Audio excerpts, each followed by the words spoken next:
रतन नवल टाटा। सुबह से कई बार इस नाम को दोहराया जाना भी चाहिए। आखिर देश की आर्थिक दीवार से एक मजबूत ईंट कम हो गई है। रतन टाटा ने टाटा ग्रुप जैसे बड़े एम्पायर को दशकों तक संभाला, लेकिन उनके खुद के पास कितना पैसा था, ये बात हम इस वीडियो में जानेंगे। 28 दिसंबर 1937 को जन्म हुआ। शुरुआती पढ़ाई कैंपिन स्कूल से हुई। 8वीं के बाद मुंबई के cathedral and John cotton school से पढ़े। कुछ साल की पढ़ाई के बाद शिमला के बिशप कॉटन स्कूल चले गए। स्कूली पढ़ाई पूरी हुई तो न्यूयॉर्क के कॉर्नेल यूनिवर्सिटी से आर्किटेक्चर की पढ़ाई की। कुछ वक्त लॉस एंजलिस की जोन्स एंड इमन्स आर्किटेक्चरल फर्म में भी काम किया। 1962 में इंडिया वापस लौट आए। इंडिया लौटते ही उन्होंने टाटा ग्रुप पर बतौर एम्प्लॉय ज्वाइन किया। उन्हें जमशेदपुर के स्टील प्लांट में काम करने के लिए कहा गया था। इस बीच 1975 में उन्होंने हार्वर्ड बिजनेस स्कूल से मैनेजमेंट की पढ़ाई की। रतन टाटा ग्रुप के काम के तौर तरीकों को बारीकी से सीख रहे थे। फिर आया साल 1991 का। रतन टाटा को बतौर टाटा ग्रुप के चेयरमैन की जिम्मेदारी सौंपी गई। 21 साल तक चेयरमैन रहे। 2012 में रिटायरमेंट की घोषणा की, लेकिन इन 21 वर्षों में बहुत कुछ बदल चुका था। कंपनी 7 समंदर पार कर चुकी थी। विदेशी कंपनियों के साथ करार कर रही थी। रतन टाटा की कमान संभालने के 9 साल बाद टाटा ग्रुप ग्लोबल हो चुका था। पहली डील हुई ब्रिटिश चाय विक्रेता ब्रांड टेटली से। इसी के 4 साल बाद 2004 में कंपनी ने साउथ कोरिया की कंपनी देवू कमर्शियल व्हीकल के साथ कोलैबोरेट किया।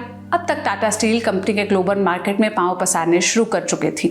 2006 में टाटा स्टील ने यूरोप की दूसरी सबसे बड़ी steel producing company Corus group के साथ काम करना शुरू किया और अगले ही साल 2007 में इस कंपनी ने कोरस ग्रुप को टेक ओवर कर लिया। ये उस दौरान किसी इंडियन कंपनी द्वारा विदेशी कंपनी का सबसे बड़ा टेक ओवर था। रतन टाटा तेजी से बिजनेस को विस्तार देने में लगे थे। 1 साल गुजरा।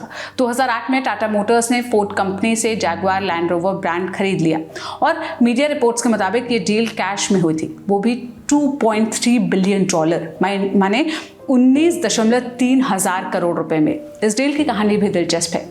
अगर आप जानना चाहते हैं तो डिस्क्रिप्शन बॉक्स में इस वीडियो के आपको एक लिंक मिल जाएगा। आप क्लिक करके उस वीडियो में वो कहानी सुन सकते हैं। खैर, इन सब कामयाबियों के बाद रतन टाटा बिलियनियर्स की लिस्ट में नहीं आते। कारण अंग्रेजी में कहें तो फिलैंथ्रोपी और समझाने के लिए कहें तो सोशल वर्क या परोपकार। अगर आप रतन टाटा का नाम गूगल सर्च करेंगे तो आपको लिखा मिलेगा Ratan Naval Tata, an Indian industrialist and philanthropist. Tata Sons की 66% हिस्सेदारी टाटा ट्रस्ट को जाती है।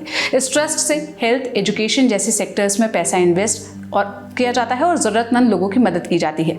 रिसर्च के इच्छुक स्टूडेंट्स को फेलोशिप दी जाती है। टाटा ट्रस्ट की शुरुआत 1892 में रतन टाटा के दादा जमशेदजी टाटा ने की। हाल के सालों की बात करें तो हर साल तकरीबन 1200 करोड़ रुपए टाटा ट्रस्ट को दिए जाते हैं। रतन टाटा खुद अपनी सैलरी का एक हिस्सा टाटा ट्रस्ट को डोनेट करते हैं। आज की तारीखों में टाटा ग्रुप में 30 कंपनियां हैं, जिनकी मौजूदगी 100 देशों और 6 महाद्वीपों में है। फॉर्चून इंडिया वाटरफील्ड के मुताबिक रतन टाटा की निजी संपत्ति तकरीबन 16,448 करोड़ रुपए है। हालांकि कुछ रिपोर्ट्स 3800 करोड़ भी इसे बता रही हैं। रतन टाटा के share Tata Sons, Tata Consultancy Service, Tata Motors, Titan Company, Tata Steel में है। 2012 में रिटायरमेंट के बाद भी रतन टाटा को साल में 2.5 करोड़ रुपए टाटा सन्स के एक्स चेयरमैन के तौर पर मिलते थे।